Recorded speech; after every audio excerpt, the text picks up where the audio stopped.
Welcome back to another C# scripting tutorial. I'm Reedster with FAR Gaming, and it's time we took a deeper look at functions in Unity.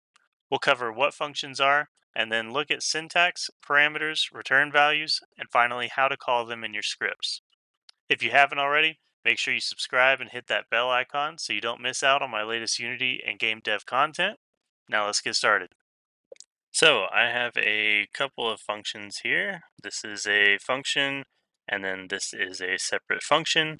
As you can see, basically a function is a block of code with a number of different statements in it. This one only has one statement.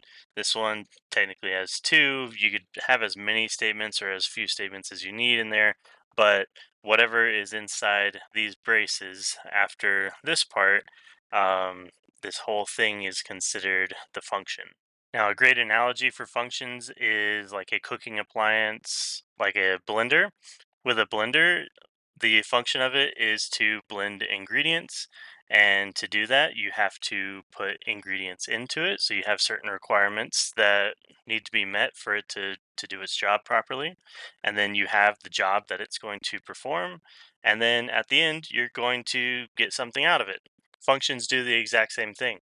Now, starting at the beginning of this function, we have the word private. This can be either public or private, or sometimes you could just leave this out if it's going to be private. If you don't include it in there, the script is just going to assume you meant private. If you remember from my scripting tutorial on variables, public and private just determines whether this function is accessible from outside the script that it's currently in. If it's set to private, this function is only available to be ran inside the script. Nothing outside of it can use this function. If we set it to public, pretty much anything else in our game can call this function if it needs to. After that, I have int. This is telling the function what type of return value it's going to give me. So what it's going to spit out on the other end once it's done doing whatever it's set up to do. You then give your function a name. So mine is called blend ingredients. After that, you have a set of parentheses, and this is where you put your requirements, or what they're normally called as parameters. I like to say requirements because these two are required for this function to actually run. If I don't provide two integers to this function whenever I call it, it's not going to run and it's probably going to error out. Now, moving on down to what's inside the curly braces, this is the meat of your function. This is the code that's going to be executed whenever you call your function to run. In my example here, this is where it takes the two ingredients that I put into it and it does a calculation. And then at the very end, it returns the value that was created from doing that calculation. As another example, this other function I have down here is to check if the menu button is pressed, then to run this function.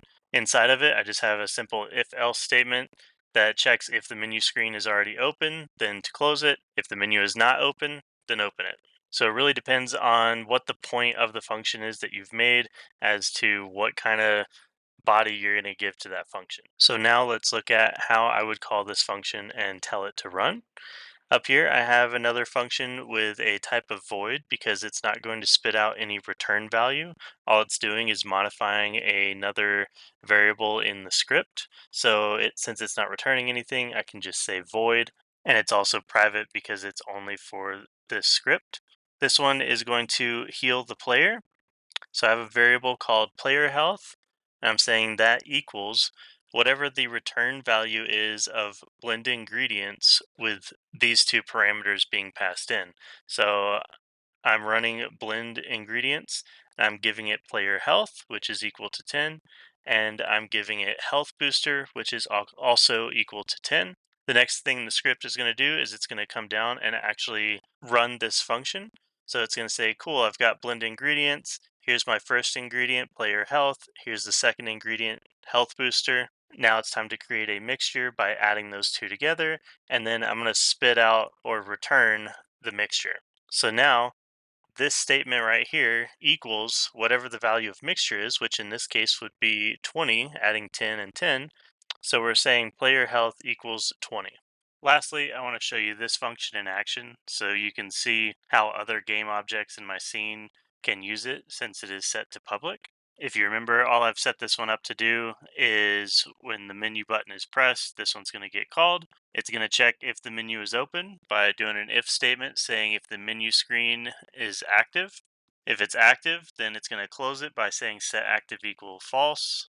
If this if statement doesn't return true, it's going to go to the else statement and it's just going to set the menu screen active. Jumping over into my Unity editor, you see I have a big red menu screen and I have the menu button. The way I added these was in the hierarchy. I just right clicked, go down to UI. I added a panel for the menu screen, and then I added a button for the menu button in the top left. That automatically puts them under the canvas game object. And then here is the script that I've made. I'm going to take that and I'm going to add it to the canvas. Now I can click on that and you'll see I need to fill in the menu screen game object. So I'm going to click on it and drag it. Since that's a public variable, I have to fill in what object goes in that spot. Now I'm going to go into the menu button and scroll down. And you have this option under the button component that says on click, and this is how you determine what clicking the button is going to do. So I'll hit the plus button and I'm going to drag canvas. Since it's the game object that has the script attached to it, then I can drag it in here and I now have access to everything that Canvas is capable of doing. So I'll go down to the functions that it has, and I have my menu button pressed function right here. So I can click on it, and that is now added to the button. Just to reiterate, if that menu button pressed function had been set to private, it would not appear in this list. So because it's public, I'm able to have other game objects in my scene see it and interact with it, run it whenever they need to. So now I can go up and hit play. And whenever I click the menu button, it turns the menu screen on and off. That's all for this tutorial. If you learned something, go ahead and hit that subscribe button, and be sure to check out my full C# scripting playlist to further your knowledge even more. Thanks for watching.